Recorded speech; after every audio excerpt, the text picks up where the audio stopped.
സ്വാഗതം evening എഡിഷനിലേക്ക്. Evening എഡിഷനിൽ എന്നോടൊപ്പം ഇന്നിപ്പം നിലമ്പൂരിൽ നിന്നും രാജിവെച്ച MLA PV അൻവർ തത്സമയം ചേരുന്നു. PV അൻവർ തന്റെ പുതിയ രാഷ്ട്രീയ വഴി പ്രഖ്യാപിച്ച് രംഗത്ത് വരികയും അദ്ദേഹം UDF-ഉമായുള്ള അകൽച്ച ഏതാണ്ട് ഇല്ലാതാക്കുകയും ചെയ്തിരിക്കുന്നു. PV അൻവർ തനിക്കെതിരെ ഉന്നയിച്ച ആരോപണങ്ങളിൽ പറഞ്ഞ മാപ്പ് താൻ പൂർണ്ണമായും സ്വീകരിക്കുന്നുവെന്നാണ് ഇന്നിപ്പോൾ പ്രതിപക്ഷ നേതാവ് വ്യക്തമാക്കിയത്. രമേശ് ചെന്നിത്തല, മുതിർന്ന കോൺഗ്രസ് നേതാവും മുൻ പ്രതിപക്ഷ നേതാവും അദ്ദേഹം UDF-ന് പിന്തുണ പ്രഖ്യാപിക്കാനുള്ള തീരുമാനത്തെ സന്തോഷത്തോടെ സ്വീകരിക്കുന്നു എന്ന് വ്യക്തമാക്കുകയും ചെയ്തു. അപ്പോൾ ഈ വിഷയത്തിൽ നമ്മൾ PV അൻവറുമായി അല്പസമയം സംസാരിക്കാമെന്ന് വിചാരിക്കുന്നു. Welcome PV Anwar. അൻവർ, എനിക്ക് ആദ്യം ചോദിക്കാനുള്ള ചോദ്യം, താങ്കൾ UDF-നോട് നിരുപാധികമായ സഹകരണം പ്രഖ്യാപിക്കുകയാണ് രാവിലെ ചെയ്തത്. എന്നാൽ വരാൻ പോകുന്ന ഉപതെരഞ്ഞെടുപ്പിൽ ചില ഉപാധികൾ മുന്നോട്ട് വെക്കുകയും ചെയ്തു. നിരുപാധിക പിന്തുണ എന്ന് പറയുമ്പോൾ താങ്കളുടെ ഒരു റിക്വസ്റ്റ് ആണെന്ന് പറഞ്ഞു. ആര് സ്ഥാനാർത്ഥിയാവണമെന്ന കാര്യത്തിൽ VS ജോയിയുടെ സംഗതി. ഇതിനകത്ത് UDF-ഉം കോൺഗ്രസും ആര്യാടൻ ഷൗക്കത്താണ് മത്സരിക്കേണ്ടത് എന്ന ഒരു തീരുമാനമെടുത്താലും ഈ നിരുപാധികമായ പിന്തുണ അവിടെ തുടരും, മറ്റൊരു റിക്വസ്റ്റ് മാത്രമാണ് എന്നാണോ പറയുക? തീർച്ചയായിട്ടും അങ്ങനെ തന്നെയാണ്. Request is always request. It is not a command or demand. It is only a request. ആ നിലക്ക് അതിനെ കണ്ടാൽ മതി. അതിൽ UDF ആണ് തീരുമാനമെടുക്കേണ്ടത്. UDF ആരെ തീരുമാനമെടുത്താലും പിണറായിസത്തിനെതിരെ, ഈ ഗവൺമെൻറ്റിനെതിരെ അവസാനത്തെ ആണി അടിക്കാനുള്ള എന്താ പറയുക, ഒരു ഘട്ടമാണ് നിലമ്പൂർ ഉപതെരഞ്ഞെടുപ്പ് എന്ന് പറയുന്നത്. അതിനുശേഷം പിന്നീട് ഒരു ഉപതെരഞ്ഞെടുപ്പ് കേരളത്തിൽ വരാനുള്ള ഒരു സാധ്യതയില്ല. അപ്പോൾ ഇവിടെ നമ്മൾ മനസ്സിലാക്കേണ്ടത്, കേരളത്തിൽ നടന്ന ഉപതെരഞ്ഞെടുപ്പുകളിലൊക്കെ UDF അവരുടെ സീറ്റ് നിലനിർത്തുകയാണ് ചെയ്തത്. യഥാർത്ഥത്തിൽ ഈ ഒരു തെരഞ്ഞെടുപ്പ് CPM-ൽ നിന്നൊരു സീറ്റ് പിടിച്ചെടുക്കുകയാണ്. ആ ഒരു പ്രസക്തി കൂടി ഈ തെരഞ്ഞെടുപ്പിനുണ്ട്. മാത്രമല്ല, ഈ പറയുന്ന തെരഞ്ഞെടുപ്പ് റിസൾട്ടിൽ ഞാൻ പറഞ്ഞതുപോലെ 30,000-ൽ വോട്ടിൽ കുറയാത്ത ഭൂരിപക്ഷത്തിന് നിലമ്പൂരിൽ നിന്നുള്ള UDF-ന്റെ സ്ഥാനാർത്ഥിയെ വിജയിപ്പിച്ച് കരകയറ്റാൻ കഴിയും എന്ന് തന്നെയാണ് ഞാൻ വിശ്വസിക്കുന്നത്. അല്ല, അതിപ്പോൾ ആര് മത്സരിച്ചാലും, താങ്കൾ പറഞ്ഞു VS ജോയി ആണെങ്കിൽ 30 മുതൽ 40 വരെ വോട്ടിന് ജയിക്കാമെന്നാണ്. അതിനുശേഷം ഈ ആര്യാടൻ ഷൗക്കത്തിൻ്റെ കാര്യത്തിലാണെങ്കിൽ അദ്ദേഹത്തിന് ജനബന്ധമില്ല, അദ്ദേഹം സിനിമാ സാംസ്കാരിക പ്രവർത്തനവുമായി മുന്നോട്ട് പോവുകയാണെന്നൊക്കെ പറഞ്ഞു. ആര്യാടൻ ഷൗക്കത്ത് അവിടെ മത്സരിക്കണമെന്ന് ആഗ്രഹമുള്ള ആളാണ്. കോൺഗ്രസിൻ്റെ താല്പര്യത്തിനകത്ത് വിടുന്ന കാര്യമാണത്. അപ്പോൾ അതിൽ താങ്കൾ രാവിലെ പറഞ്ഞതിൽ ഉറച്ചു നിൽക്കുന്നില്ല. ഇനി ആര്യാടൻ ഷൗക്കത്താണ് മത്സരിക്കേണ്ടത് എന്ന് കോൺഗ്രസ് തീരുമാനിക്കുകയാണെങ്കിൽ അദ്ദേഹത്തെയും 30,000 വോട്ടിന് വിജയിപ്പിക്കേണ്ട ബാധ്യത തൻ്റേതാണ് എന്ന് താങ്കൾ മനസ്സിലാക്കുന്നു? അല്ല, അതിൽ ആര്യാടനെ ജയിപ്പിക്കുന്ന കാര്യത്തിൽ എനിക്ക് ഉറപ്പ് പറയാൻ പറ്റും. ഈ പറയുന്ന ഭൂരിപക്ഷം എനിക്ക് വോട്ട് ചെയ്യാൻ പറ്റില്ലല്ലോ. എനിക്ക് ഒരു വോട്ടല്ലേ ചെയ്യാൻ പറ്റുള്ളൂ. ആ വോട്ടും എനിക്ക് നിലമ്പൂർ ചെയ്യാൻ കഴിയില്ല. ഞാൻ നിലമ്പൂരിലല്ല എൻ്റെ വോട്ട്. അത് ആ നാട്ടിലെ വോട്ടർമാർ തീരുമാനിക്കേണ്ടതാണ്. അപ്പോൾ സ്വാഭാവികമായിട്ടും ജോയിയുടെ കാര്യത്തിൽ എനിക്ക് പറയുന്ന ആ ഉറപ്പ്, അത്രയും തന്നെ ഭൂരിപക്ഷമോ അല്ലെങ്കിൽ അത്രയും തന്നെ വോട്ടോ അല്ലെങ്കിൽ വിജയമോ, അത് എനിക്ക് ഉറപ്പിച്ച് പറയാൻ കഴിയില്ല. എനിക്ക് ഉറപ്പിച്ച് പറയാൻ പറ്റുന്ന കാര്യമല്ലേ എനിക്ക് പറയാൻ സാധിക്കൂ. ഞാൻ ആ ഷൗക്കത്ത് മത്സരിച്ചാലും എന്നെക്കൊണ്ട് കഴിയുന്ന വിധമുള്ള വലിയ പ്രവർത്തനം രാപ്പകലില്ലാതെ അവിടെ തുടരും. ഞാൻ മറ്റന്നാൾ തൊട്ട് തെരഞ്ഞെടുപ്പ് പ്രചരണത്തിലേക്ക് ഇറങ്ങാൻ പോവുകയാണ് അനൗപചാരികമായിട്ട്. അപ്പോൾ ഷൗക്കത്ത് മത്സരിച്ചാൽ ജയിക്കുമോ, അത്ര വോട്ട് കിട്ടുമെന്ന് പറയാൻ കഴിയില്ല. എനിക്ക് പ്രവർത്തിക്കാൻ കഴിയും. ജോയിക്ക് വേണ്ടി ഞാൻ എങ്ങനെ പ്രവർത്തിക്കുന്നോ അങ്ങനെ ഞാൻ പ്രവർത്തിക്കും. അത്രയല്ലേ അതിനെ പറ്റി പറയാൻ പറ്റൂ.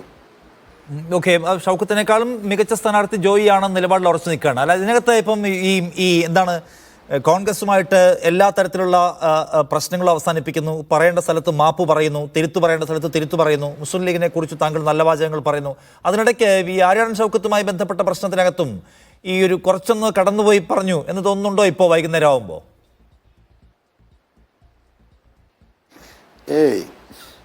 അങ്ങനെ എന്താ പറഞ്ഞു? അതൊന്നും പറഞ്ഞില്ലല്ലോ.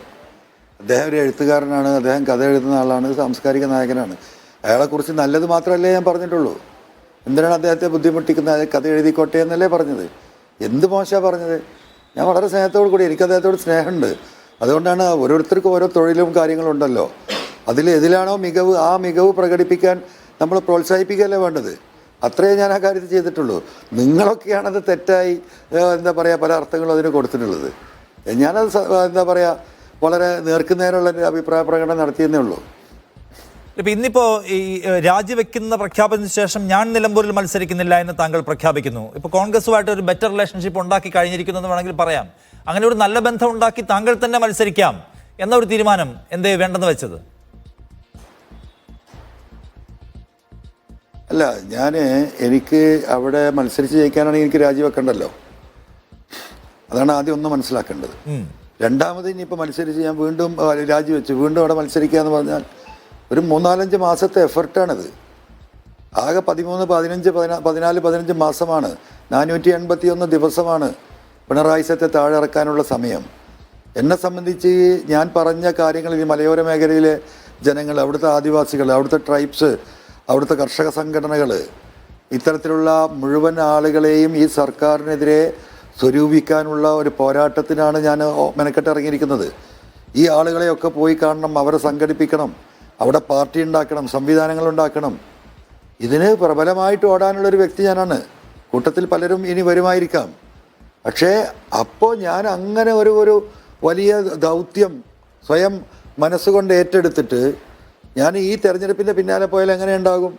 അതുകൊണ്ടാണ് ഈ തെരഞ്ഞെടുപ്പിൽ മത്സരിക്കുന്നില്ല എന്ന് പറഞ്ഞത്. ഓക്കെ, അപ്പോൾ ഈ നിലമ്പൂരിലാണ് താങ്കളുടെ തട്ടകം. ആ നിലമ്പൂരിൽ ഇത്തവണത്തെ ബൈപ്പോളിൽ താങ്കൾ മത്സരിക്കുന്നില്ല എന്ന് വെച്ച് നിലമ്പൂരിൽ ഇനി ഒരു പാർലമെന്ററി പൊളിറ്റിക്സിലേക്ക് ഞാനില്ല, ഒരു മത്സരരംഗത്തേക്കില്ല എന്നൊന്നും എടുക്കണ്ടല്ലോ അല്ലേ? ഇല്ല, ഞാൻ കേരളത്തിലെ പാർലമെന്ററി പൊളിറ്റിക്സിലാണല്ലോ ഞാൻ പ്രവർത്തിച്ചുകൊണ്ടിരിക്കുന്നത്. ഇനി ആ പാർലമെന്ററി പൊളിറ്റിക്സ് കുറച്ചും കൂടി വിപുലപ്പെടുത്താൻ തമിഴ്നാട്ടിലേക്കും കർണാടകയിലേക്കും വിപുലപ്പെടുത്താൻ കഴിയുമോ എന്നാണ് ഞാൻ ഉദ്ദേശിക്കുന്നത്. അതിനുള്ള ഒരുപാട് TMCയെ സംബന്ധിച്ച് ഒരുപാട് സാധ്യതകൾ അതിനവിടെ ഉണ്ട്. ആ കാര്യങ്ങളൊക്കെ അവരെ ബോധ്യപ്പെടുത്തിയിട്ടുണ്ട്. അപ്പോൾ സംസ്ഥാനത്ത് പ്രവർത്തിച്ചിരുന്ന ഞാൻ ഈ പറയുന്ന തൊട്ടടുത്ത സംസ്ഥാനങ്ങളിൽ കൂടി ഈ ഫാസിസത്തിനെതിരായിട്ടുള്ള പോരാട്ടത്തിൽ ദീദിയെ സഹായിക്കാനും അവരുടെ പാർട്ടിയെ കെട്ടിപ്പടുക്കാനും പറ്റുന്നൊരു സാഹചര്യമുണ്ടെങ്കിൽ അതിനൊക്കെ എൻ്റെ സമയം സ്പെൻഡ് ചെയ്യാനാണ് ഞാൻ ഉദ്ദേശിക്കുന്നത്. അപ്പോൾ ഒരു നിലമ്പൂരിലെ ഒരു ഇട്ടാവട്ടത്തിൽ കിടന്ന് കറങ്ങേണ്ട കാര്യം, അല്ലെങ്കിൽ അങ്ങനെ കറങ്ങിക്കഴിഞ്ഞാൽ ഈ കാര്യങ്ങളൊക്കെ വഴിയാധാരാവില്ലേ? കുറച്ചുകൂടി ദേശീയ സ്വഭാവമുള്ള പദവിയിൽ ഇനി ഇരിക്കാൻ ആഗ്രഹിക്കുന്നു എന്നാണോ? ദേശീയ സ്വഭാവമുള്ള പരിധിയിൽ ഇരിക്കുക എന്നല്ല റൗത്തർ. ഇതിൽ നിങ്ങൾ മനസ്സിലാക്കേണ്ടത്, ഇപ്പോൾ കർണാടകയെ സംബന്ധിച്ച് ഇപ്പോൾ കുമാരസ്വാമിയുടെ പാർട്ടി 13 MLA-മാരുണ്ട്. അവിടെ അദ്ദേഹം BJPയോട് ചേർന്നതിന് എതിർപ്പുള്ള വലിയൊരു ശതമാനം MLA-മാർ ആ പാർട്ടിയിലുണ്ട്. അവർ പരിപൂർണമായിട്ടും അസ്വസ്ഥരാണ്. രണ്ടാമത്തെ കാര്യം, CM ഇബ്രാഹിം ആയിരുന്നു ആ പാർട്ടിയുടെ സ്റ്റേറ്റ് പ്രസിഡന്റ്, നാഷണൽ പ്രസിഡന്റ്. ഇദ്ദേഹവുമായിട്ട് ഉടക്കിയതിന് ശേഷം അദ്ദേഹത്തെ ആ പാർട്ടി സ്ഥാനത്തിൽ നിന്ന് JDS-ൽ നിന്ന് പുറത്താക്കിയിരിക്കുകയാണ്. അദ്ദേഹം കോടതിയിൽ കേസ് ഫയൽ ചെയ്തിരിക്കുകയാണ്. അപ്പോൾ സ്വാഭാവികമായിട്ടും അല്ലാതെ കുറച്ച് മുന്നേ MLA-മാർ ആ സംസ്ഥാനത്തുള്ള കോൺഗ്രസുമായി ബന്ധപ്പെട്ടതും BJPയിൽ ബന്ധപ്പെട്ട ചില ആളുകളുണ്ട്. ഇവരെയൊക്കെ ഞാൻ കമ്മ്യൂണിക്കേറ്റ് ചെയ്തിരുന്നു കഴിഞ്ഞ 1.5 മാസമായിട്ട്, പല വഴികളിൽ, പല ദൂതന്മാർ വഴിയും അല്ലാതെയും ഒക്കെ. അപ്പോൾ ആ പൊളിറ്റിക്സ് അവിടെ നിൽക്കുന്നുണ്ട്. തമിഴ്നാട്ടിലെ സംബന്ധിച്ച് GK മൂപ്പനാരുടെ മകൻ ഒരു കോൺഗ്രസ് ഉണ്ട് അവിടെ. അദ്ദേഹം ഈ പറയുന്നത് പോലെ ഇപ്പോൾ രാജ്യസഭ MP ആണ് BJPയുടെ സപ്പോർട്ടോട് കൂടിയിട്ട്. അപ്പോൾ അവിടെ ഈ തരത്തിൽ നിൽക്കുന്ന കുറേ ആളുകളെ AIADMK പൊളിഞ്ഞ് പാളീസായിരിക്കുകയാണ്, നിങ്ങൾക്കറിയാം. അപ്പോൾ അവരെയൊക്കെ സംഘടിപ്പിക്കാൻ കഴിയുമെന്ന ഒരു ചെറിയ ചാൻസ് അവിടെ കിടക്കുന്നുണ്ട്. ആ വഴിക്കുള്ള ചർച്ചകൾ നടക്കുന്നുണ്ട്. അപ്പോൾ സ്വാഭാവികമായിട്ടും നമുക്ക് കേരളത്തിൽ നിന്ന് ഒരു 5-6 മണിക്കൂർ കൊണ്ട് പോയി എത്താവുന്ന പ്രദേശങ്ങളാണിതൊക്കെ. ഇപ്പോൾ പശ്ചിമ ബംഗാളിനെ സംബന്ധിച്ച് നമ്മൾ പറയുകയാണെങ്കിൽ അത്രയും വലിയ ജില്ലയാണ്, സംസ്ഥാനമാണ്. ഈ 3 സംസ്ഥാനം കൂടിയാൽ ഏകദേശം അത്രയേ വരുന്നുള്ളൂ. അപ്പം നമ്മൾക്ക് ആക്സസിബിൾ ആയിട്ടുള്ള സ്ഥലം, നമ്മളെ സംസ്കാരത്തോട് കുറച്ചൊക്കെ മെച്ചപ്പെട്ട് നിൽക്കുന്ന ജനം, തമിഴ് മലയാളി ആളുകളുടെ സാന്നിധ്യമുള്ള പ്രദേശങ്ങൾ, ഈ ന്യൂനപക്ഷങ്ങൾക്ക് നല്ല വേരോട്ടമുള്ള പ്രദേശങ്ങൾ, ഇതൊക്കെയാണ് ഞാൻ ഈ പറയുന്ന ഏരിയകൾ. അവിടെ എന്തെങ്കിലുമൊക്കെ ചെയ്യാൻ കഴിയുമോ? അത്തരത്തിലുള്ള ഒരു ചെറിയ ശ്രമം നടത്തുന്നുണ്ട്. ഞാൻ ചോദിക്കുന്നത്, അപ്പോൾ അങ്ങനെയാണെങ്കിൽ ഇപ്പോൾ കേരളത്തിന് പുറത്തേക്ക് താങ്കൾ നേരത്തെ പറഞ്ഞ നിലമ്പൂർ എന്ന് പറയുന്ന ഇട്ടാവട്ടത്തിൽ കിടന്ന് കറങ്ങാൻ പറ്റില്ല എന്ന് മാത്രമല്ല, കേരളത്തിന് പുറത്തേക്ക് പ്രവർത്തന വഴി വ്യാപിപ്പിക്കുന്നതിന് ഒരു പാർട്ടി വർക്കർ എന്നൊക്കെയുള്ള ഒരു ഒഫീഷ്യൽ കപ്പാസിറ്റി താങ്കൾക്ക് ഉണ്ടാവേണ്ടതുണ്ടല്ലോ. അതൊരു MLA എന്ന പദവി വെച്ചുകൊണ്ട് കേരളത്തിന് പുറത്തിറപ്പെടുന്നതിൽ പരിമിതിയുണ്ട്. അപ്പോൾ നിങ്ങൾ സൗത്ത് ഇന്ത്യയിൽ നിന്നുള്ള ഒരു TMC MP, രാജ്യസഭ MP, അങ്ങനെ ഒരു പദവിയുടെ കപ്പാസിറ്റിയിലാണെങ്കിൽ താങ്കൾക്ക് കൂടുതൽ വിപുലമായി ഇടപെടാൻ കേരളത്തിന് പുറത്തേക്കും കഴിഞ്ഞേക്കും. അങ്ങനെ ഒരു ധാരണ നിങ്ങൾ ഇപ്പോൾ TMC ലീഡർഷിപ്പുമായി ഉണ്ടാക്കിയിട്ടുണ്ടോ അൻവർ? പ്രിയപ്പെട്ട നിഷാദ്, ഞാനിപ്പോൾ ഉണ്ടാക്കിയതൊക്കെ എൻ്റെ പേഴ്സണൽ കപ്പാസിറ്റിയിലാണ്. ഇനിയും മുന്നോട്ട് പോകാൻ ഉദ്ദേശിക്കുന്നത് അതിൽ തന്നെയാണ്. ഇത്തരം ഈ എന്താ പറയുക സംവിധാനങ്ങളൊക്കെ തട്ടിക്കൂട്ടി കൊടുക്കാനുള്ള പേഴ്സണൽ കപ്പാസിറ്റി ഇപ്പോഴും എനിക്കുണ്ട്. അതിൻ്റെ ആളുകളും എൻ്റെ അടുത്തുണ്ട്, അത്തരത്തിലുള്ള ബന്ധങ്ങളുണ്ട്. എൻ്റെ ആകെ ജീവിതത്തിൽ എൻ്റെ സമ്പാദ്യം എന്ന് പറയുന്നത് ഈ മനുഷ്യരുമായിട്ടുള്ള ബന്ധങ്ങളും സൗഹൃദമാണ്. എൻ്റെ 45 വർഷത്തെ എൻ്റെ അധ്വാനമാണ് ഒരു MLA-ഷിപ്പ്. ആ MLA-ഷിപ്പാണ് ഞാൻ ഇങ്ങനെ ഒരു ഘട്ടത്തിൽ ഈ പറയുന്ന ഈ മലയോര മേഖലയുമായി ബന്ധപ്പെട്ട വിഷയത്തിൽ നമ്മളത് കൈയൊഴിയുകയാണ്. ആ ജനങ്ങളുടെ വിഷയം ഏറ്റെടുക്കാനും അതിൽ ജനശ്രദ്ധ വരാനും ഞാൻ ഈ പറയുന്ന വിഷയത്തിൻ്റെ ഗൗരവം സംസ്ഥാനത്ത് മാത്രമല്ല കേന്ദ്ര രാജ്യത്തിൻ്റെ പാർലമെൻറ്റിൽ ഈ വിഷയം ആരും ഇതുപോലെ സീരിയസ് ആയിട്ട് എടുത്തു പിടിച്ചിട്ടില്ല. അവിടെ വരുമ്പം ഈ 0 ഹവറിൽ മറ്റു ഒരു നോട്ടീസ് കൊടുക്കുമ്പോൾ 2 മിനിറ്റ് സംസാരിക്കും, പിരിച്ചുവിട്ട് പോകുന്ന ഒരു വിഷയമാണ് ഈ പറയുന്ന അനിമൽ അറ്റാക്ക് എന്ന് പറയുന്നത്. അതിനെ വലിയൊരു വിഷയമാക്കി കൊണ്ടുവരാൻ 40 MP ഉൾക്കൊള്ളുന്ന ഒരു പാർട്ടി, ഇന്ത്യ മുന്നണിയിലെ ഒരു ഘടകകക്ഷി, ബഹുമാനപ്പെട്ട രാഹുൽ ഗാന്ധി ഉൾപ്പെടെയുള്ള നേതാക്കന്മാരുമായി സംസാരിക്കുകയും അതിനപ്പുറം രീതി പറഞ്ഞു. ആസാം ഉൾപ്പെടെയുള്ള BJPയോടൊപ്പം നിൽക്കുന്ന മുഖ്യമന്ത്രിമാരുണ്ട്, അവരും ഈ പ്രശ്നം അഭിമുഖീകരിക്കുന്നുണ്ട്. അവരുമായിട്ടും കമ്മ്യൂണിക്കേറ്റ് ചെയ്തിട്ട് നമുക്കിത് വലിയ രീതിയിൽ ഈ വിഷയം ഏറ്റെടുക്കാം എന്നൊരു പാർട്ടി പറയുന്ന ആ ഘട്ടത്തിലാണ് ഞാൻ എൻ്റെ ഈ MLA ഷിപ്പ് ഈ പറയുന്ന കർഷകർക്ക് വേണ്ടിയിട്ട് ഞാൻ ത്യാഗം സഹിച്ചിട്ടുള്ളത്. അല്ല, എനിക്ക് മനസ്സിലാവുന്നുള്ളൂ.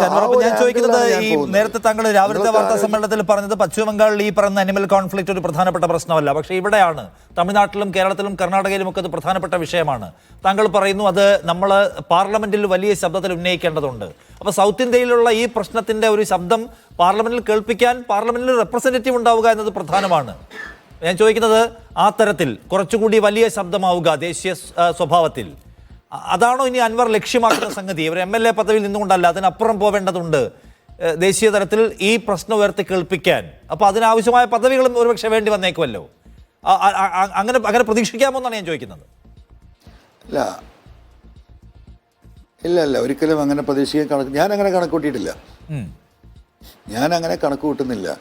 ഞാൻ എൻ്റെ സ്വന്തം കപ്പാസിറ്റിയിൽ എനിക്ക് നിൽക്കാൻ ശേഷിയുണ്ടെന്ന് തോന്നിക്കൊണ്ടാണല്ലോ ഇതൊക്കെ പറഞ്ഞാലും MLA ഷിപ്പ് ഒഴിവാക്കിയത്. അപ്പോൾ എനിക്ക് എൻ്റെ കാലിൽ നിന്നുകൊണ്ട് വർക്കൗട്ട് ചെയ്യാവുന്ന എൻ്റെ ശേഷിപ്പാണ് ഞാൻ ഉപയോഗപ്പെടുത്തുന്നത്. ഓക്കെ, അല്ല അതിനകത്ത് ഇപ്പോൾ ഈ പാർലമെന്ററി പൊളിറ്റിക്സ് ഞാൻ വീണ്ടും വരികയാണ്. അപ്പോൾ ഈ ഉപതെരഞ്ഞെടുപ്പിൽ മത്സരിക്കുന്നില്ല, ദേശീയ അടിസ്ഥാനത്തിൽ MP മറ്റോ ആകുമെന്ന് ചോദിച്ചതിന് ഇപ്പോൾ താങ്കൾക്ക് അതിന് മറുപടി പറയാനും ഇല്ല, അങ്ങനെ ഒരു ധാരണ ഉണ്ടാക്കിയിട്ടില്ല എന്നാണ്. എന്ന് വെച്ചാൽ തൽക്കാലം പാർലമെന്ററി പൊളിറ്റിക്സിൽ അൻവർ ഇല്ല, പകരം അൻവർ ഒരു പ്രത്യേക രാഷ്ട്രീയ ഉത്തരവാദിത്വം ഏറ്റെടുത്തുകൊണ്ട് പാർലമെന്ററി രാഷ്ട്രീയത്തിന് പുറത്ത് നിന്നുകൊണ്ട് പാർട്ടി സംഘടിപ്പിക്കാൻ പോവുകയാണ് കുറച്ച് വർഷത്തേക്ക് എന്നാണോ മനസ്സിലാക്കേണ്ടത്? അല്ല, അങ്ങനെ വേണമെങ്കിൽ മനസ്സിലാക്കാം, അതിൽ തെറ്റില്ല. അങ്ങനെ വേണമെങ്കിൽ മനസ്സിലാക്കാം.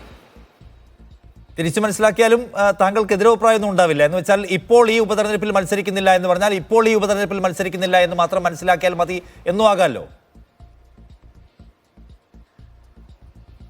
അല്ല, അത് എങ്ങനെ, ഞാൻ ജീവിതകാലം ഒരിക്കലും ഇലക്ഷനിൽ മത്സരിക്കില്ല എന്ന് പറഞ്ഞിട്ടില്ല.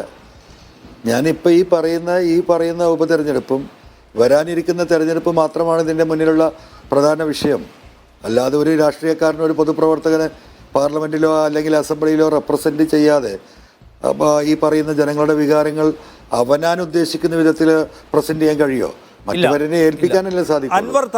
പാർലമെന്ററി പൊളിറ്റിക്സിൽ മാറി നിൽക്കുക എന്നൊന്നും ഒരിക്കലും അർത്ഥമാക്കണ്ട. യെസ്, താങ്കൾ നിലമ്പൂർ വിട്ടോ? നിലമ്പൂരിൽ ഇനിയിപ്പോൾ നിലമ്പൂരിലെ ആളുകൾക്ക് താങ്കളെ ജനപ്രതിനിധിയായി ഇനി പ്രതീക്ഷ ചെയ്യാൻ കഴിയില്ല, താങ്കൾ വേറെ സ്വപ്നങ്ങൾ കാണുകയാണ് എന്ന് കരുതട്ടെ? അങ്ങനെയൊന്നുമില്ല, ഞാൻ സ്വപ്നം തീരെ കാണാത്ത ആളാണ്. ഞാൻ കിടന്നാൽ ആ മിനിറ്റിൽ ഉറങ്ങും, പിന്നെ ഉണരുമ്പോഴേ ഞാൻ നേരം എടുത്തെന്ന് അറിയുള്ളൂ. അതുകൊണ്ട് സ്വപ്നങ്ങൾ കാണാത്ത ഒരാളായതുകൊണ്ട് അങ്ങനെയൊന്നും സ്വപ്നം കാണണ്ട. ഞാൻ ബുധനാഴ്ച രാവിലെ 9 മണിക്ക് നിലമ്പൂർ റെസ്റ്റ് ഹൗസിൽ മീഡിയാസിനെ കാണുന്നുണ്ട്. ആ വിവരം മലപ്പുറത്ത് അറിയിച്ചിട്ടുണ്ട്. അവിടുന്ന് നിലമ്പൂരുമായി ബന്ധപ്പെട്ട വിശദമായ കാര്യങ്ങൾ അവിടുന്ന് വിവരിക്കുന്നതായിരിക്കും. അല്ല, അതെന്ന് വെച്ചാൽ ഈ ഉപതെരഞ്ഞെടുപ്പിൽ അൻവറോ അല്ലെങ്കിൽ ഷൗക്കത്തോ ജോയിയോ ഒക്കെ മത്സരിച്ചേക്കാം എന്ന് വെച്ച് PV അൻവർ നിലമ്പൂർ വിട്ടു എന്നാരും കണക്ക് കൂട്ടേണ്ടതില്ലാന്നും കൂടിയാണ്. ഒരിക്കലും അങ്ങനെ കണക്കൂട്ടണ്ട. എനിക്ക് നിലമ്പൂരും ഏറനാടും വണ്ടൂരും മലപ്പുറം ഒന്നും വിട്ടിട്ട് എനിക്ക് എങ്ങോട്ടെങ്കിലും പോകാൻ പറ്റുമോ? അതെൻ്റെ നാടാണ്, എൻ്റെ ജനങ്ങളാണ്. ആ ജനങ്ങളാണ് ഞാൻ 2011 ഞാൻ മത്സരിക്കുമ്പോൾ എനിക്ക് 47,000-46,000 വോട്ട് തന്നത്. 2014 പാർലമെൻറ്റിൽ മത്സരിക്കുമ്പം 39,000 വോട്ട് തന്നത് ആ ജനമാണ്. 2016 എന്നെ വിജയിപ്പിച്ചവർ അവരാണ്. 2021 വീണ്ടും വിജയിപ്പിച്ചത് എൻ്റെ നാട്ടുകാരാണ്. അപ്പോൾ ആ നാടും ആ ജനവും ഇല്ലെങ്കിൽ പിന്നെ PV അൻവർ ഇല്ല. PV അൻവർ ഈക്വൽ ടു ഈ പറയുന്ന മലപ്പുറം മലബാറാണ്, ഒരു ഡൗട്ടും ഇല്ല.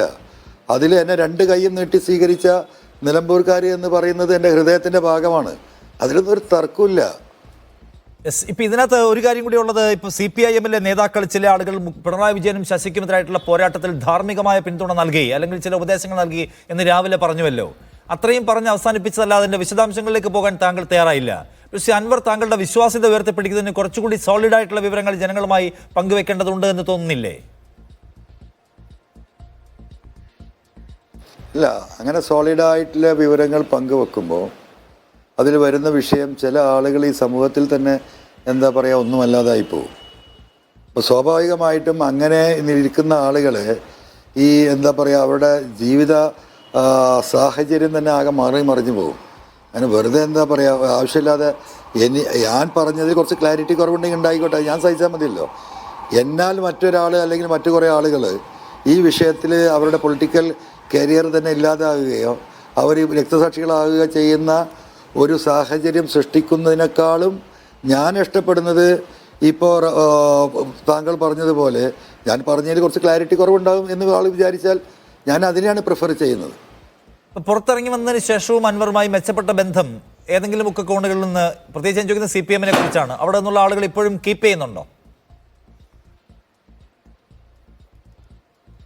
തീർച്ചയായിട്ടും. ഞാനിപ്പോൾ ഈ പറഞ്ഞില്ല, ഞാനിപ്പോൾ കോൺഗ്രസ് വിട്ട് CPM ഇടതുപക്ഷത്തോടൊപ്പം 8.5 വർഷം നിന്നിട്ടും ഒരിക്കൽ പോലും ഈ പറയുന്ന കോൺഗ്രസ് ലീഡർഷിപ്പ് സുധാകരൻ, ഞാൻ സുധാകരേട്ടെന്ന് വിളിക്കുന്ന ആളാണ്, രമേശ് ചെന്നിത്തല, അദ്ദേഹം യൂത്ത് കോൺഗ്രസിൻ്റെ പ്രസിഡൻ്റായിരുന്നു. അന്ന് ഞാൻ മലപ്പുറം ജില്ലാ വൈസ് പ്രസിഡൻ്റാണ്.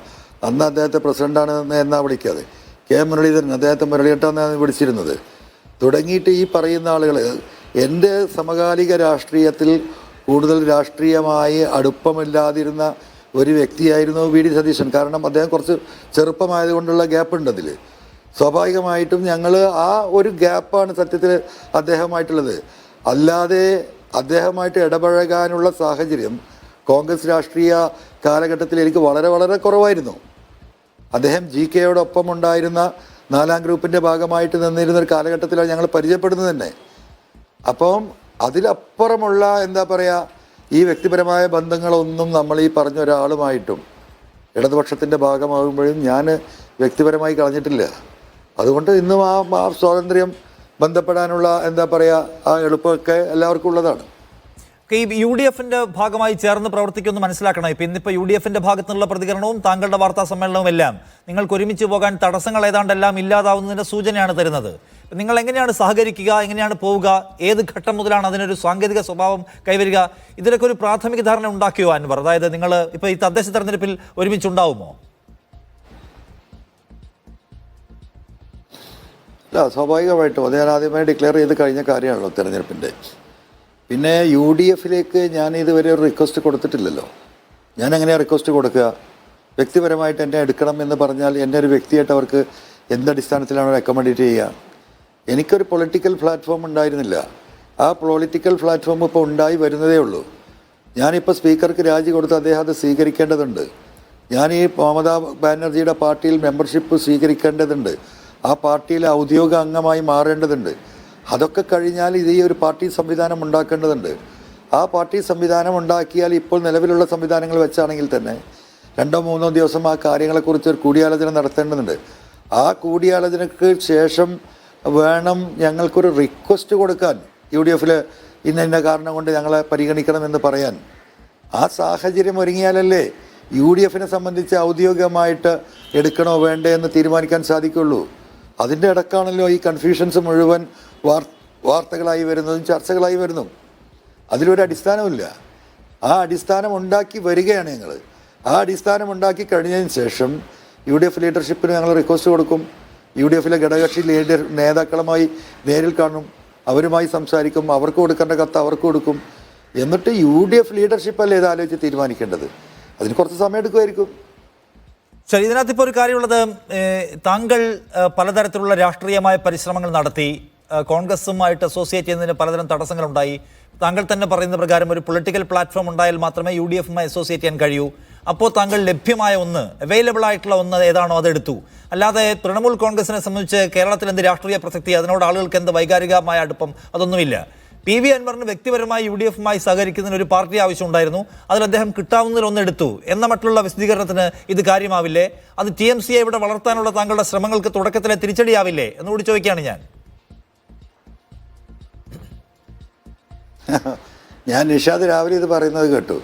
നിഷാദിനെന്തോ ഒരു എന്താ പറയുക, TMCക്ക് ഇവിടെ എന്ത് ചെയ്യാൻ കഴിയുമെന്നുള്ള ഒരു ആംഗിളിൽ താങ്കൾ സംസാരിക്കുന്നത് കേട്ടു. TMCയെ കുറിച്ച് എന്നെക്കാളും അറിയുന്ന ആളാണല്ലോ താങ്കൾ. ആരാണ് മമതാ ബാനർജി? 35 വർഷക്കാലം കമ്മ്യൂണിസ്റ്റ് പാർട്ടിയുടെ എന്താ പറയുക, ഏറ്റവും വലിയ ശക്തി കേന്ദ്രമായിരുന്ന സംസ്ഥാനത്ത് തന്നെ ഏറ്റവും വലിയ സംസ്ഥാനങ്ങളിലൊന്നായ ഒരു സംസ്ഥാനത്തിൽ ആ സംവിധാനത്തെ പരിപൂർണമായും തകർത്ത് ആ കമ്മ്യൂണിസ്റ്റുകാരുടെ ആ ആക്രമണങ്ങളിൽ നിന്ന് ആ ജനതയെ രക്ഷപ്പെടുത്തി അവിടെ കഴിഞ്ഞ 15 വർഷമായിട്ട് ഭരണം നടത്തുന്ന ആൻറ്റി സ്ട്രോങ് ഫാസിസ്റ്റ് ആയിട്ടുള്ള ലീഡറാണ് മമതാ ബാനർജി. BJP നടത്തിയ ഒരു പരിശ്രമവും അവർ ഉദ്ദേശിക്കുന്ന രീതിയിൽ നടത്താൻ കഴിയാതെ പോയ സ്റ്റേറ്റാണ്. അവിടെയാണ് മമതാ ബാനർജിയുടെ പ്രസക്തി ഏറുന്നത്. 35 വർഷത്തെ അവിടുത്തെ കമ്മ്യൂണിസ്റ്റ് ഭരണം അവിടെ ഉണ്ടാക്കിയ കാര്യങ്ങൾ നിങ്ങളൊക്കെ തന്നെ പലപ്പോഴും ചർച്ച ചെയ്യപ്പെട്ടിട്ടുള്ളതാണ്.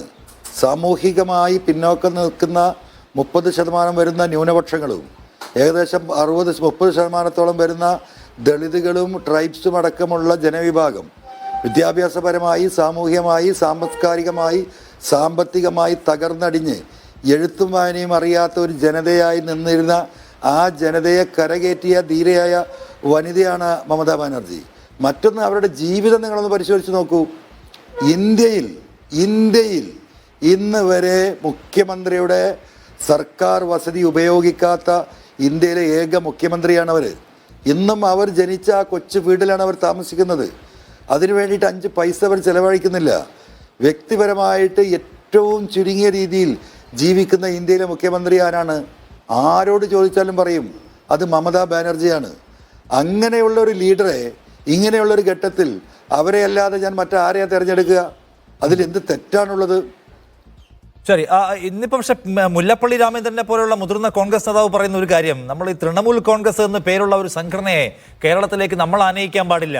അത് പലതരത്തിലുള്ള ആശയക്കുഴപ്പം ഉണ്ടാക്കും. നമ്മളോട് പിണങ്ങി നിൽക്കുന്നവർ പോലും പോയി തൃണമൂൽ കോൺഗ്രസ് ചേരും, ഒരു കോൺഗ്രസ് ആണല്ലോ എന്ന മട്ടിൽ. അതുകൊണ്ട് നമ്മൾ അതിനെ സൂക്ഷിച്ച് പ്രോത്സാഹിപ്പിക്കണം എന്നാണ് മുല്ലപ്പള്ളിയുടെ ഒരു ആധി. അല്ല, അതൊക്കെ ഓരോരുത്തർക്കും അവരുടേതായ കാഴ്ചപ്പാടുകൾ ഉണ്ടാവുമല്ലോ. അദ്ദേഹത്തിൻ്റെ കാഴ്ചപ്പാട് അദ്ദേഹത്തിന് പറയാനുള്ള അവകാശം ഉണ്ടല്ലോ. ഇതെല്ലാം കൂട്ടിക്കുഴച്ചല്ലേ UDF കാര്യങ്ങൾ ആലോചിക്കുള്ളൂ. അങ്ങനെ UDF അത് ആലോചിക്കട്ടെ എന്ന്. അതോ പിരിച്ചു വിടുമോ? എന്താണ് അതിന്റെ ഒരു സ്റ്റാറ്റസ്? എന്താണ് ഏതോ DMK-യുടെ സ്റ്റാറ്റസ് എന്നാണ്? DMK എന്നൊരു സാമൂഹ്യ മുന്നേറ്റ സംഘടന പ്രഖ്യാപിച്ചുവല്ലോ. ഇനിയിപ്പോൾ അത് ഉണ്ടാകുമോ? TMC വന്ന നിലയ്ക്ക് അത് പിരിച്ചു വിടുമോ? അതെ, DMK-യുടെ ഓക്കെ ഇല്ല, DMK ഞങ്ങളിപ്പോൾ പിരിച്ചു വിടുന്നില്ല. ഇറ്റ്സ് ഓൺലി എ സോഷ്യൽ സംഘടനയാണ്. ആ നിലക്ക് അതിനെ നിലനിർത്തി മുന്നോട്ട് പോയി ഇതുമായി കൂട്ടിഘടിപ്പിച്ച് പോകണമോ അതല്ല ഡിസോൾവ് ചെയ്യണോ എന്നുള്ളത് ഞങ്ങൾ പിന്നീട് തീരുമാനിക്കുകയുള്ളൂ. എന്തായാലും ഇന്ന് കേരളം നേരിടുന്ന വരാനിരിക്കുന്ന തെരഞ്ഞെടുപ്പിൽ ചോദിക്കൂ. അല്ല, DMK ഒരു ആശയക്കുഴപ്പം ഉണ്ടാക്കുമെന്ന് ചോദിക്കുകയാണ്. എന്തായാലും ഒരു രാഷ്ട്രീയ പ്രവർത്തന പദ്ധതിയുടെ ഭാഗമായിട്ട് ഉണ്ടാക്കിയ പ്ലാറ്റ്ഫോമാണ്.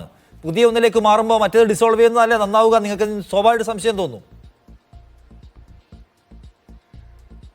അല്ല, അതൊക്കെ ആലോചിച്ച് തീരുമാനിക്കും നിഷാദ്, അതൊക്കെ ആലോചിച്ച് തീരുമാനിക്കും. ഇവിടെ നമ്മുടെ മുന്നിലുള്ള വിഷയം എന്താണ്? ഈ പിണറായി സർക്കാരിനെ താഴെ ഇറക്കണം. ഒരു തർക്കവും അതിന് വേണ്ട. ഇവിടെ വരാൻ പോകുന്ന തെരഞ്ഞെടുപ്പിൽ RSS, BJP, CPM നെക്സസിൻ്റെ ഒരു എന്താ പറയുക, പച്ചയായ തുറന്നു കാണുന്ന ഒരു അലയൻസ് ഇല്ലെങ്കിലും ഏകദേശം ആളുകൾക്ക് വിസിബിളാകുന്ന ഒരു അലയൻസിലേക്ക് CPM, RSSഉം BJPയുമായി ചർച്ച നടത്തിക്കൊണ്ടിരിക്കുകയാണ്. അവർ ഈ ന്യൂനപക്ഷങ്ങളെ, മുസ്ലിംസിനെയും അതുപോലെ തന്നെ ക്രൈസ്തവകളെയും ക്രിസ്ത്യൻസിനെയും പൂർണ്ണമായും തള്ളിക്കൊണ്ട നിലപാടെടുത്താലും ഈ പറയുന്ന RSS BJP ധാരണ 10-15 സീറ്റ് BJPയെ ഏൽപ്പിച്ചു കൊടുക്കും. ഇവർക്ക് റിസ്ക് ഉള്ള ഭാഗങ്ങളിൽ 10-25 സീറ്റ് ഈ പറയുന്നത് പോലെ തന്നെ BJPയുടെ വോട്ടുകൾ കൃത്യമായ അലയൻസ് അവരുണ്ടാക്കും.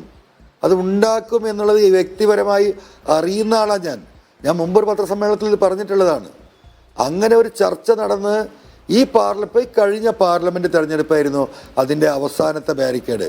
ആ തെരഞ്ഞെടുപ്പിൽ ഈ പറയുന്ന ഇടതുപക്ഷ ജനാധിപത്യ മുന്നണിക്ക് മോശമല്ലാത്ത കുറച്ച് സീറ്റുകൾ, ഒരു 5-8 സീറ്റ് കിട്ടിയിരുന്നെങ്കിൽ ഈ പണിക്ക് CPM നിൽക്കുമായിരുന്നില്ല. കാരണം ഇനി ന്യൂനപക്ഷങ്ങളെയും മുസ്ലിങ്ങളെയും ക്രൈസ്തവരെയും പ്രതീക്ഷിച്ചുകൊണ്ട് CPM രാഷ്ട്രീയം കേരളത്തിൽ കൊണ്ടുപോകാൻ കഴിയില്ല എന്ന് അവർ ഉറപ്പിച്ചു തന്നാണ്. അന്ന് തുടങ്ങിയ സ്റ്റേറ്റ്മെൻ്റ് അല്ലേ ഇത്? ഈ ആൻറ്റി ഈ പറയുന്ന മൈനോറിറ്റി സ്റ്റേറ്റ്മെൻറ്റ്സ് അതല്ലേ ഇപ്പോഴും നടന്നുകൊണ്ടിരിക്കുന്നത്? ഇപ്പോഴും ഇത്ര ആവേശത്തോടു കൂടി അയാൾ നിൽക്കുന്നത് എന്താണ്? ഈ BJP അലയൻസിൻ്റെ അടിത്തറയിലുള്ള ചർച്ചകളാണ് ഇപ്പോൾ നടന്നുകൊണ്ടിരിക്കുന്നത്. അതൊരു ഭയങ്കര ഡേഞ്ചറസ് പൊളിറ്റിക്സ് കേരളത്തിൽ വരാൻ പോവല്ലേ. അപ്പോൾ ഈ ഒരു ഘട്ടത്തിൽ എല്ലാ മനുഷ്യരെയും, എല്ലാ മനുഷ്യ സ്നേഹികളെയും, എല്ലാ ജാതി മത വ്യത്യാസമില്ലാത്ത മുഴുവൻ മനുഷ്യരെയും, ഈ പറയുന്ന ഈ കേരളത്തിലെ മുഴുവൻ മതേതരത്തിലൊരംശം വിശ്വസിക്കുന്ന ഒരു വ്യക്തി ഉണ്ടെങ്കിൽ അവരെയൊക്കെ കൂട്ടിപ്പിടിച്ച് വരാനിരിക്കുന്ന ഈ ദുരന്തത്തെ തടുക്കുകയാണ് വേണ്ടത്. അത്രേ ഞാൻ ഉദ്ദേശിക്കുന്നുള്ളൂ. അതിന് എന്നാൽ ഒരു എന്താ പറയുക, അണ്ണാരക്കണ്ണനും തന്നാൽ എന്ന് പറയുന്നത് പോലെ അത്രേ എനിക്ക് ചെയ്യാൻ കഴിയുമെന്ന് എനിക്കറിയാം. പക്ഷേ അതിനൊരു പരിശ്രമം നടത്തണ്ടേ? ഇപ്പോൾ ഈ ബില്ല് തന്നെ നിങ്ങൾ നോക്കൂ. ഈ ബില്ല് ഒരു ചർച്ചയുമില്ലാതെ കേരളീയ സമൂഹം കാണാതെ ഈ നിയമസഭാ സമ്മേളനത്തിൽ ഇതിൻ്റെ അമെൻമെൻറ്റ് നടന്നു പോകാൻ പോയിരുന്ന ബില്ലാണ്.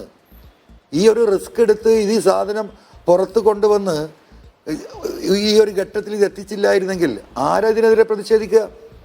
2 ജാഥയും 2 പ്രകടനവും പൊതുയോഗമൊക്കെ നടക്കും. ബില്ല് അസംബ്ലിയിൽ വന്നു കഴിഞ്ഞാൽ പാസ്സാകുന്ന ഉറപ്പല്ലേ? അത്ര മൃഗീയ ഭൂരിപക്ഷമല്ലേ ഭരണകക്ഷിക്കുള്ളത്? അതാണ്. അപ്പം ഞാൻ എന്താ ആയിക്കോട്ടെ, എന്നെക്കൊണ്ട് എന്ത് പറ്റും ആ പരിശ്രമം നടത്തുന്നു. ഓക്കെ, ഞാൻ അവസാനമായിട്ട് ഒന്നുകൂടി ചോദിക്കട്ടെ. ഇപ്പം ഇതിനകത്ത് ഈ നിലമ്പൂരിലെ ഉപതെരഞ്ഞെടുപ്പിൽ മത്സരിക്കാൻ അൻവർ എന്തായാലും ഇല്ല, അത് കോൺഗ്രസിന് കൊടുക്കാൻ തീരുമാനിച്ചിരിക്കുന്നു. അവിടെ എന്തായാലും ഒരാൾ മത്സരിക്കും. താങ്കൾ പറയുന്ന പ്രകാരമാണെങ്കിൽ അവിടെ കോൺഗ്രസ് വിജയിക്കുകയും ചെയ്യും, താങ്കളുടെ ആത്മവിശ്വാസ പ്രകാരം. അങ്ങനെയാണെങ്കിൽ അടുത്ത് വരാൻ പോകുന്ന അസംബ്ലി ഇലക്ഷനിലും സ്വാഭാവികമായും കോൺഗ്രസിൻ്റെ അവിടെ ജയിക്കുന്ന ആൾക്കുമായിരിക്കുമല്ലോ ക്ലെയിം ഉണ്ടാവുക. അപ്പം നിലമ്പൂർ തൽക്കാലം വിട്ടേക്കാമെന്ന് തീരുമാനിക്കുന്ന താങ്കൾ രാജ്യസഭാ MP ആകാൻ പോകുന്നു എന്ന കഥ കാര്യമായി കേൾക്കുന്നുണ്ട്. അങ്ങനെയൊന്നില്ല എന്ന് തീർത്തു പറയുകയാണ് അൻവർ താങ്കൾ. അല്ല, എന്താണ് ഇപ്പോൾ ഈ ക്ലെയിം എന്നൊക്കെ പറയുമ്പോൾ നല്ല കേൾക്കാൻ സുഖമുള്ളൊരു ഇംഗ്ലീഷ് വേർഡാണ് claim. What is my claim? അങ്ങനെ ഒരു ക്ലെയിം പൊളിറ്റിക്സിലുണ്ടോ? അതൊക്കെ അങ്ങോട്ട് എന്താ പറയുക, നമ്മളിങ്ങനെ സ്വാഭാവികമായി അങ്ങനെ പറയുന്നതിനപ്പുറം അതൊക്കെ അത് കഴിഞ്ഞിട്ടുള്ള കാര്യമല്ലേ. ഇപ്പോഴത്തെ വിഷയം എന്താണ്? ഞാൻ ഈ പറഞ്ഞ പൊളിറ്റിക്സാണ്. ആൻറ്റി പിണറായിസം, ആൻറ്റി ഫാസിസം. അതിനോടൊപ്പം നിൽക്കുക, പോരാടുക, അത്രേ ഉള്ളൂ. എന്ന് വെച്ചാൽ ഈ ഉപതെരഞ്ഞെടുപ്പിൽ അവിടെ മത്സരിച്ച് വിജയിക്കുന്ന സ്ഥാനാർത്ഥിക്ക് ഇനി അടുത്ത തവണയും ക്ലെയിം ഉണ്ടാകുമെന്നൊക്കെ നമ്മൾ അധികമായി വിചാരിക്കേണ്ടതില്ല. അടുത്ത തവണ വേറെ സിറ്റുവേഷനും വേറെ തീരുമാനമായിരിക്കും എന്നാണ്. എന്നൊന്നും ഞാൻ പറഞ്ഞില്ലല്ലോ. I never told that. അങ്ങനെയൊന്നുമില്ല. ഞാൻ പറഞ്ഞതിൻ്റെ അർത്ഥവും അതല്ല. അങ്ങനെയൊന്നും ഈ പറയല്ലോ നമ്മുടെ കോട്ട കൊത്തളമാണ് എന്നൊക്കെ പണ്ട് പറഞ്ഞിരുന്ന പല സീറ്റുകളും ആർക്കപ്പോൾ കോട്ടയിലെ കൊത്തളവും ഇല്ലല്ലോ. ആ കാലമൊക്കെ കഴിഞ്ഞു പോയി. എല്ലാ കാര്യങ്ങളും അങ്ങനെ തന്നെയാണ്. എല്ലാം ടൈമിങ്. ആ ടൈമിങ് വലിയ ക്രൂഷ്യലാണ്. ആ ടൈമിലെ സിറ്റുവേഷൻ എന്താണോ അത് തന്നെയാണ് അതിൻ്റെ സാഹചര്യവും. അല്ല, MP ആകുമോ, അല്ല രാജ്യസഭ MP ആകുമോ എന്ന കാര്യത്തിലും താങ്കൾ സസ്പെൻസ് നിലനിർത്തുകയാണെന്ന് വിചാരിക്കട്ടെ.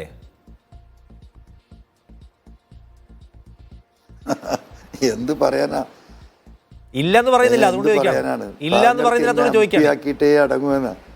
അല്ല ഇല്ലാന്ന് ഞാൻ പറഞ്ഞല്ലോ. ഇല്ല, ഒരു ഘട്ടത്തിൽ ഞാൻ പറഞ്ഞത് എപ്പോഴും ഇല്ലാന്ന് പറയണ്ട എന്നുള്ളതുകൊണ്ടാണ് പറയാത്തത്. ശരി, എന്തായാലും എന്നോടുള്ള സ്നേഹം ഉണ്ടല്ലോ, എനിക്ക് സത്യത്തിൽ ഭയങ്കരമായിട്ട് ഇഷ്ടപ്പെട്ടു. Okay, thank you CPV Anwar ഇത്രയും സമയം പ്രതികരിച്ചതിന്.